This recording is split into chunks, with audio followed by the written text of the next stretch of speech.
जानते हैं आज की इस वीडियो में मैं आप लोगों को बताने वाला हूं क्लास 10वीं के गणित का सभी चैप्टर का सूत्र। फ्रेंड, अगर आप लोग ये वीडियो देख लोगे तो आप लोगों का मैथ में 100 नंबर आ सकता है। तो आप लोग इस वीडियो को लास्ट तक ज़रूर देखिएगा। आपको सारा फार्मूला याद हो जाएगा इस वीडियो को देखने के बाद। तो यहाँ पे यूक्लिड विभाजन एल्गोरिथम होता है ए बराबर बी क्यू प्लस का आर, और जहाँ होता है 0 से बड़ा या बराबर आर और आर से बड़ा हमेशा बी होता है। इसी फार्मूला को हम ऐसे भी लिख सकते हैं, भाज्य बराबर भाजक गुणे भागफल प्लस का शेषफल। ऐसे देखिए, आप इसी को हम ऐसे भी लिख सकते हैं। फिर दूसरा नंबर क्वेश्चन देखिए यहाँ पे। फिर दूसरा नंबर फार्मूला यहाँ पे दिया है, पहली संख्या गुने दूसरी संख्या बराबर एचसीएफ गुने एलसीएम। पहली संख्या गुने दूसरी संख्या बराबर एचसीएफ गुने एलसीएम। यहाँ पे देखिए, यहाँ पे अब देखिए, यहाँ पे इस फार्मूला से हम 3 गो फार्मूला निकाल सकते हैं। कैसे? तो यहाँ पे देखिए, पहली संख्या, अगर हमको पहली संख्या बराबर निकालना हो तो हम कैसे निकालेंगे? तो यहाँ से देखिए, पहली संख्या को इधर ही रहने देंगे, दूसरी संख्या को अगर हम इधर भेज देंगे तो ये हो जाएगा एलसीएफ गुने एचसीएफ बट्टा दूसरी संख्या। अगर दूसरी संख्या बराबर पूछ देगा तो होगा दूसरी संख्या बराबर वैसे ही पहली संख्या को हम क्या करेंगे, इधर भेज देंगे। पहली संख्या को इधर भेजेंगे तो एलसीएम गुने एचसीएफ बट्टा में हो जाएगा पहली संख्या। यहाँ पे देखिए ऐसे हो जाएगा, यहाँ पर हो जाएगा पहली संख्या, ऐसे कुछ आ जाएगा। ऐसे ही एलसीएम बराबर अगर पूछ लेगा तो पहली संख्या गुनी दूसरी संख्या बट्टा एचसीएफ ऐसे होगा। अगर एचसीएफ बराबर पूछ लेगा तो पहली संख्या गुनी दूसरी संख्या बट्टा एलसीएम ऐसे होगा। तो इस प्रकार से हम लोग निकाल सकते हैं बहुत सारे फार्मूला यहाँ से। फिर 3 नंबर देखिए, 3 नंबर फार्मूला, दो संख्याओं का गुणनफल बराबर होता है एचसीएफ गुनी एलसीएम। अगर एचसीएफ बराबर पूछ लेगा तो क्या हो जाएगा, एचसीएफ बराबर इधर एलसीएम को इधर भेज देंगे तो हो जाएगा दो संख्याओं का गुणनफल बट्टा एलसीएम। देखिए यहाँ पर लिखा है दो संख्याओं का गुणनफल बट्टा एलसीएम। तो इस प्रकार से देखिए वास्तविक संख्या के इतने फार्मूले हो गए। अब भी यहाँ पे देखिए दिया है बहुपद। बहुपद को इंग्लिश में पोलिनोमियल बोला जाता है। फिर यहाँ पे देखिए ये सब 1 2 3 ये फार्मूला नहीं है, मैं आपको समझाने के लिए यहाँ पे लिख दिया हूँ, क्योंकि कभी कभी पूछ देता है द्विघात बहुपद का घात कितना होगा, तो ये आप लोगों को पता होना चाहिए कि कितना होता है। तो ये मैं आप लोगों को समझाने के लिए लिख दिया हूँ यहाँ पे। यहाँ पे देखिए रैखिक बहुपद, रैखिक बहुपद का व्यापक रूप होता है ए एक्स प्लस बी और इसका घात होता है 1। ये आप लोगों को याद रखना है। वैसे ही द्विघात बहुपद का व्यापक रूप होता है A X square plus B X plus C और इसका घात होता है 2। यहाँ पे घात पूछ लेगा तो आप लोगों को 2 बताना है। फिर त्रिघात बहुपद का व्यापक रूप होता है A X cube plus B X square plus C X plus D और इसका घात होता है 3। यहाँ पे देखिए, और यहाँ से देखिए ये वाला जो 4 नंबर में दिया है ये फार्मूला है। यहाँ पे देखिए 4 नंबर में जो दिया है अल्फ़ा प्लस बीटा बराबर माइनस का बी बाई ए, ये फार्मूला होता है। फिर अल्फ़ा इंटू बीटा बराबर सी बाई ए, यहाँ पे देखिए ये वाला फार्मूला होता है। फिर alpha into beta plus beta into gamma plus gamma into alpha बराबर सी बाई ए, ये फार्मूला होता है। फिर alpha into beta into gamma minus का डी बाई, ये फार्मूला आप लोगों को याद रखना है। यहाँ से एक क्वेश्चन आएगा ही आएगा आपके एग्जाम में।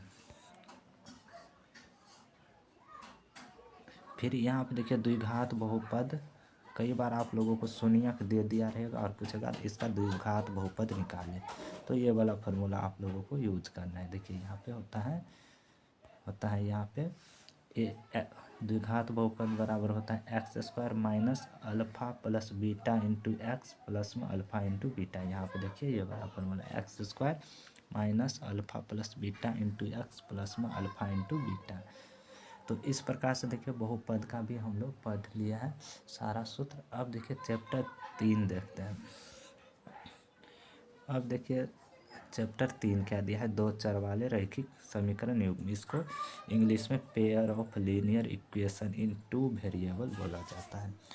तो इसका देखिए, इसका व्यापक रूप होता है A X plus B Y plus C बराबर 0। यहाँ पे देखिए इससे होता है इसका व्यापक रूप। फिर यहाँ पे देखिए ग्राफ या विधि अगर आप लोग बनाते होंगे, जैसे समीकरण दिए रहते हैं और आप लोगों से ग्राफ या विधि से हल करने के लिए बोल दिया जाता है। तो देखिए अगर ऐसे लाइन काटेगा तो या ऐसे काटेगा कुछ भी, तो ये हो जाएगा प्रतिच्छेदी। अगर ऐसे चलेगा दो समान तो समांतर, और एक ही लाइन पे दो रेखा अगर चलेगा ऐसे दो रेखा, तो इसको हम लोग संपाती बोलते हैं। संपाती, ये आप लोगों को याद रखना है। फिर यहाँ पे देखिए दिया है A1/A2 बराबर नहीं होगा अगर B1/B2, तो इसको हम लोग संगत बोल सकते हैं। केवल एक हल इसका होगा। और प्रतिच्छेदी भी इसी को ही प्रतिच्छेदी भी बोलते हैं, और विरोधी भी इसी को बोलते हैं। फिर दूसरा नंबर A1/A2 बराबर B1/B2 बराबर नहीं C1/C2। अगर ऐसे रहेगा तो असंगत, कोई हल नहीं, इसको समांतर और विरोधी बोलेंगे। यह आप लोगों को याद रखना है। यहाँ से 2 नंबर में एक क्वेश्चन आएगा ही आएगा। फिर यहाँ पे देखिए A1/A2 बराबर B1/B2 बराबर C1/C2। तो संगत और परिमित रूप से अनेक हल, संपाती और आश्रित, ये आप लोगों को अच्छे से दिमाग में याद रखना है। फिर आगे देखिए 3 नंबर चैप्टर का हमारा ख़त्म हो गया है। अब देखते हैं 4 नंबर। तो 4 नंबर चैप्टर का नाम है द्विघात समीकरण, इंग्लिश में क्वाड्रिक इक्वेशन।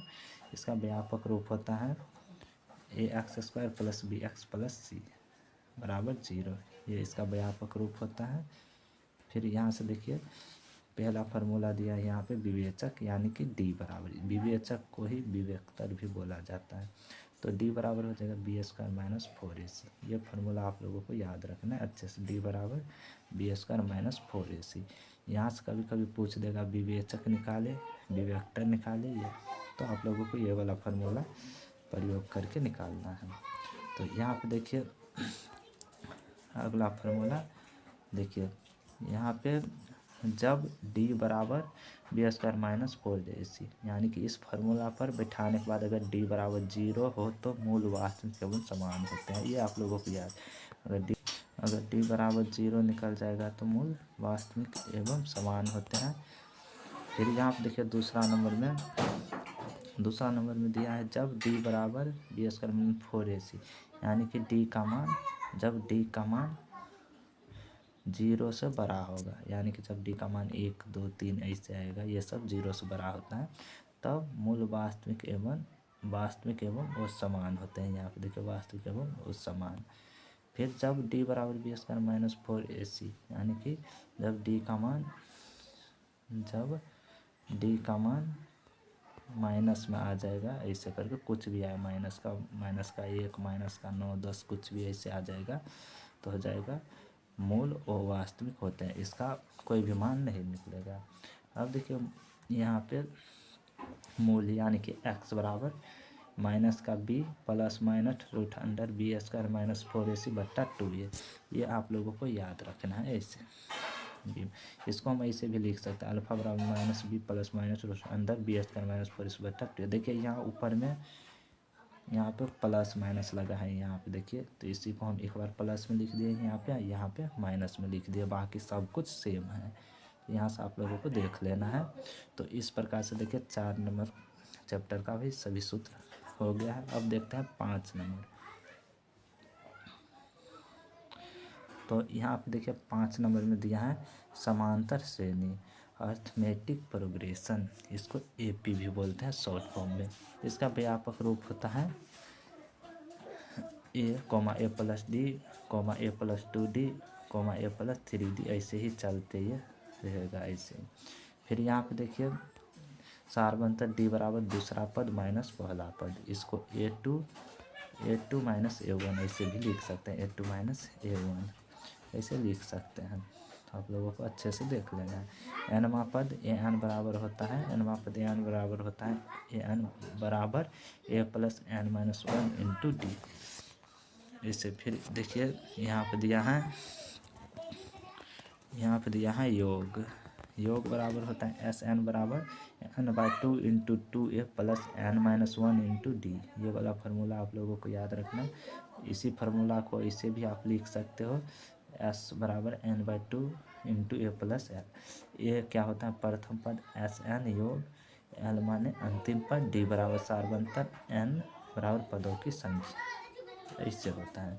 तो फ्रेंड इस वीडियो में यहीं तक रखता हूँ, अगले वीडियो में इससे आगे दूसरे वीडियो में बताऊंगा। तो आप लोग इस वीडियो को देख लीजिएगा अच्छे से और याद कर लीजिएगा।